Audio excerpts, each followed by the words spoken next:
This channel does not promote any violent, harmful, or illegal activities. All content provided by this channel is meant for an educational purpose only. তিলোত্তমা তদন্তের ধোঁয়াশা শেষ নেই এখনো। রবিবার CBI দপ্তর থেকে বেরিয়ে বিস্ফোরণ ঘটিয়েছেন ময়না তদন্তকারী চিকিৎসক অপূর্ব বিশ্বাস। তিলোত্তমার কাকা পরিচয় দিয়ে কেউ নাকি ওই দিনই ময়না তদন্ত করতে চাপ দিয়েছিলেন, নির্দেশ না মানলে রক্তগঙ্গা বইয়ে দেওয়ার হুঁশিয়ারি দিয়েছিলেন বলেও অভিযোগ তুলেছিলেন এই অপূর্ব বাবু। কিন্তু 24 ঘন্টার মধ্যে কার্যত পাল্টি খেয়ে যান সেই চিকিৎসক। মাসকট স্পিন কন্ট্রোল ল্যাবের পরীক্ষায় এটি প্রমাণিত। কেয়াসেট আলোপেক্স পেন্টা অ্যাক্টিভ নতুন চুল গজাতে সাহায্য করে, চুল পড়া বন্ধ করে। Keya Seth alopex penta active 10 hair fall প্রবলেমের একমাত্র সলিউশন।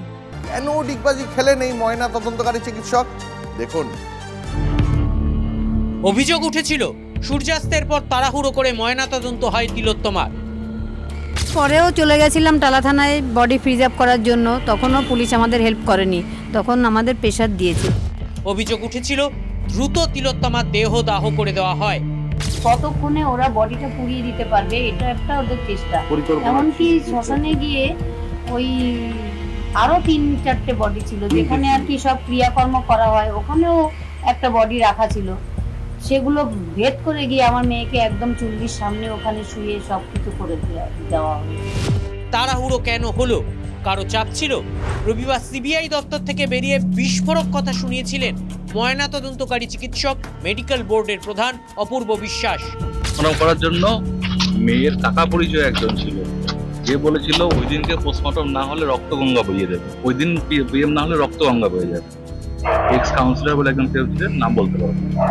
এক্স কাউন্সিলর বলেছিলেন, ওনার বাড়ির বলেছিলেন, আমাকে বলেছিলেন ওনার রিলেটিভ একজন, নট ব্লাড রিলেটেড, মেবি বাইরের। কেই কাকা, কেই এক্স কাউন্সিলর? বিরোধী দলনেতা শুভেন্দু অধিকারীর আঙুল তিলোত্তমার প্রতিবেশী সঞ্জীব মুখোপাধ্যায়ের দিকে। সঞ্জীব মুখার্জি প্রাক্তন সিপিএম, বর্তমান তৃণমূল। উনি 13তে সিপিএম ছিলেন, 18 থেকে তৃণমূল। হ্যাঁ, প্রাক্তন সিপিএমটাও ঠিক আর বর্তমান তৃণমূলটাও ঠিক। TV9 বাংলা সোমবার পৌঁছে গিয়েছিল ফরেন্সিক মেডিসিন চিকিৎসক অপূর্ব বিশ্বাসের চেম্বারে, সঙ্গে সঞ্জীব মুখোপাধ্যায়ের ছবি। প্রশ্ন ছিল, ইনি কি সেই কাকা? এবার অপূর্ব পাল্টি। এই সেই কাকু স্যার?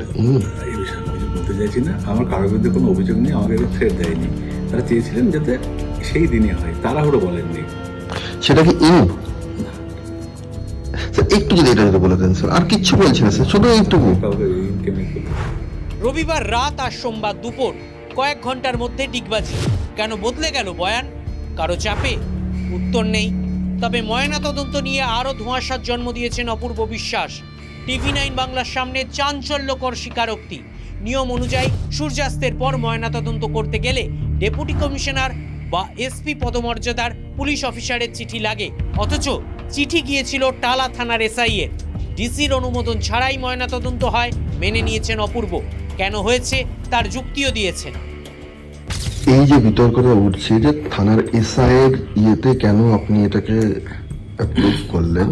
থানার থেকে তো অ্যাটলিস্ট পদস্থ কারোর কাছ থেকে আসবে। ওসি সেটাকে এন্ডোর্স করেছিল, ডিসি সেখানে ছিলেন, তিনি কেন করেননি এটা আমি বলতে পারবো না, হয়তো তারা ল অ্যান্ড অর্ডার ব্যস্ত ছিল। ওসি সেটাকে এন্ডোর্স করেছিল, ডিসি সেখানে ছিলেন, তিনি কেন করেননি এটা আমি বলতে পারবো না, হয়তো তারা ল অ্যান্ড অর্ডার ব্যস্ত ছিল। তাই বলে স্বাস্থ্য দপ্তরের নির্দেশিকাও অমান্য করা হবে? নিয়ম কি সবার জন্য সব ক্ষেত্রে ভাঙা হয়, নাকি শুধু এই ক্ষেত্রেই? উত্তর খুঁজতে সোমবারও অপূর্বকে ডেকেছে সিবিআই। নথি হাতে সিবিআই দপ্তরে ময়না তদন্তকারী চিকিৎসক। ধোঁয়াশা কি কাটবে? সৌরভ দত্তের রিপোর্ট, TV9 বাংলা। সিবিআই তদন্ত চালাচ্ছে, নিয়মিত কাউকে না কাউকে তলবও করছে। সিবিআই এর ডাকে সোমবার সিজিওতে হাজিরা দেন পানিহাটির তৃণমূল বিধায়ক নির্মল ঘোষ। তবে আশ্চর্যের কথা দেখুন, রবিবার রাত থেকেই চর্চায় তিলোত্তমার কাকা। ইনিও তৃণমূল নেতা, তাও আবার পানিহাটির। আচ্ছা, তদন্ত কি এবার পানিহাটি কেন্দ্রিক?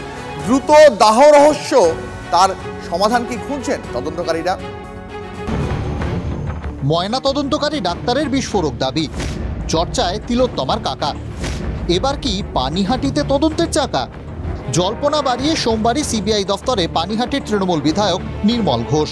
কেন নির্মলকে ডাক? নির্মল ঘোষকে সঞ্জীবকে পাঠিয়েছে নির্মল ঘোষ। নির্মল ঘোষের মোবাইল ফোনটা শুধু নিয়ে নিন আর রিমান্ডে নিয়ে নিন। নির্মল ঘোষকে ভালো করে আপ্যায়ন করুন। 9ই আগস্ট রাতে পানিহাটি শ্মশানে নির্মল ঘোষের উপস্থিতি নিয়ে আগেই শোরগোল হয়েছে।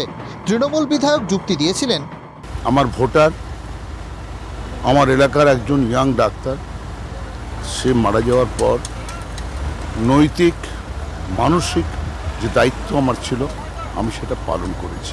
আর যারা শ্মশানে লাশ পুড়িয়েছে তাদেরকে তো ডাকবে, তাদেরকে তো পুজো করবে না। আমি আটকে ছিলাম, আমি না, আমরা। নির্মলের এই যুক্তি কতটা ঠিক সেই উত্তরই খুঁজছে সিবিআই। নির্মলের মোবাইল ফোন খতিয়ে দেখছেন তদন্তকারীরা। কোনো নির্দেশ এসেছিল? নির্মল কাউকে নির্দেশ দিয়েছিলেন কি? সৎকারের দিন কার কার সঙ্গে কথা জানতে চায় সিবিআই। আমার সঙ্গে টাইম হয়েছে। গ্রেফতারের দাবি তুলে সরব বিজেপি নেত্রী লকেট চট্টোপাধ্যায়। এই মৃত্যুটা যাতে বাইরে না বেরিয়ে আসে, সত্য যাতে বাইরে না বেরিয়ে আসে, তার জন্য প্রত্যেকে চেষ্টা করে গেছে। আমরা চাই যে এদেরকে গ্রেপ্তার করা হোক, গ্রেপ্তার করে তারপরে জেরা করা হোক। সঞ্জীব মুখোপাধ্যায়কে নিয়েও বিতর্ক বাড়ছে। সঞ্জীব তিলোত্তমার প্রতিবেশী।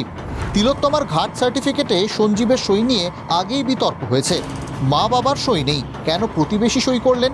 এবার বিস্ফোরক অভিযোগ ময়নাতদন্তকারী চিকিৎসকেরও। মেয়ের কাকা পরিচয় একজন ছিল, যে বলেছিল ওই দিনকে পোস্টমর্টম না হলে রক্তগঙ্গা বইয়ে দেবে।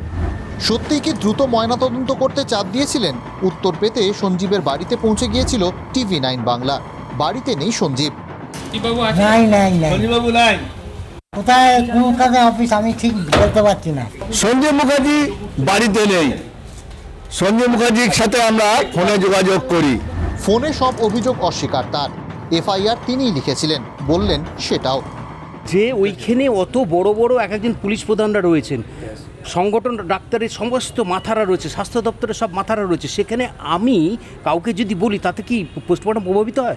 আমরা কোনো অনুমতি টতি কাউকে দিইনি। না, এটা ব্যাপারটা জানি না, কারণ আমরা যখন শ্মশান ঘাটে গেছি তখন আমরা সত্যি কথা বলছি, সত্যি একটা কথা বলি, সেদিনটার জন্য আমার মেয়েকে VIP মর্যাদা দেওয়া হচ্ছিল।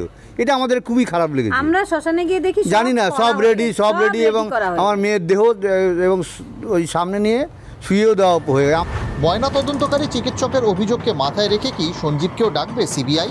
বাড়ছে জল্পনা। অনন্ত ও রঞ্জিতের রিপোর্ট, TV9 বাংলা। ওড়িশা থেকে ফিরে সোজা পানিহাটির তৃণমূল বিধায়ক নির্মল ঘোষের বাড়িতে তিলোত্তমার কাকা সঞ্জীব মুখোপাধ্যায়। তার কিছুক্ষণ আগেই সিবিআই এর জিজ্ঞাসাবাদের পর বাড়িতে ফেরেন নির্মল ঘোষ। বিধায়কের বাড়িতে দেখা যায় তৃণমূল সাংসদ পার্থ ভৌমিক এবং সোমনাথ শ্যামকেও। তিলোত্তমার কাকার দাবি তিনি নির্দোষ।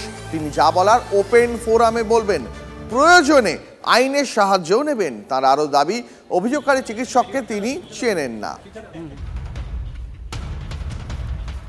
আর আমি বলছি যে না, ওইখানে আমি ছিলামই না, ওনার সাথে এরকম ধরনের কোনো ঘটনাই ঘটেনি, তো সেটা নয়। ওইখানে অত বড় বড় একজন পুলিশ প্রধানরা রয়েছেন, সংগঠন ডাক্তারের সমস্ত মাথারা রয়েছে, স্বাস্থ্য দপ্তরের সব মাথারা রয়েছে, সেখানে আমি কাউকে যদি বলি তাতে কি পোস্টমর্টম প্রভাবিত হয়? আরে দাহর সময় তখন ওনারা সুস্থ ছিলেন, ওনাদের সাথেই তো আমি একদম ORS খাওয়ানো হয়েছিল, মাথার একদম ঠিক নেই, ওনাদের গাড়িতেই তো গেলাম, তারপরে তো দাহ হলো, দাহর পরে নিয়ে আসলাম, কাগজ তো ওনার বাড়িতেই ছিল, সেই কাগজটাই ওনার বাড়ির থেকে নিয়ে পরের দিন পৌরসভার থেকে সার্টিফিকেট তুলে 2 দিন পরে এনে দিলাম। এখন ওনারা বলছেন ওনারা বিভিন্ন চাপে ট্রমা সদ্য সন্তানহারা, তাদের আরে একটা সন্তানহারা শুদ্ধ সেটা চাপ নয় না। কিন্তু আমি এখনও বলছি, কেউ যদি মনে করে শেষ করতে, ওপেন ফোরাম একদম আসুক, সে আদালতে হোক আর এখানে হোক আর CBI ওখানে হোক, যেখানে হোক, সেখানে নিয়ে বসুক, দূর থেকে কাদা ছোড়াটা বন্ধ করুন। তিলোত্তমা কাণ্ডে সিবিআই এর রেডারে নির্মল ঘোষ। তিলোত্তমার দেহ সৎকারে তাঁর কি ভূমিকা? ঘটনার দিন সন্দীপের সঙ্গে কথা হয়েছিল কি? সব প্রশ্নের জবাব দিলেন পানিহাটির বিধায়ক নির্মল ঘোষ।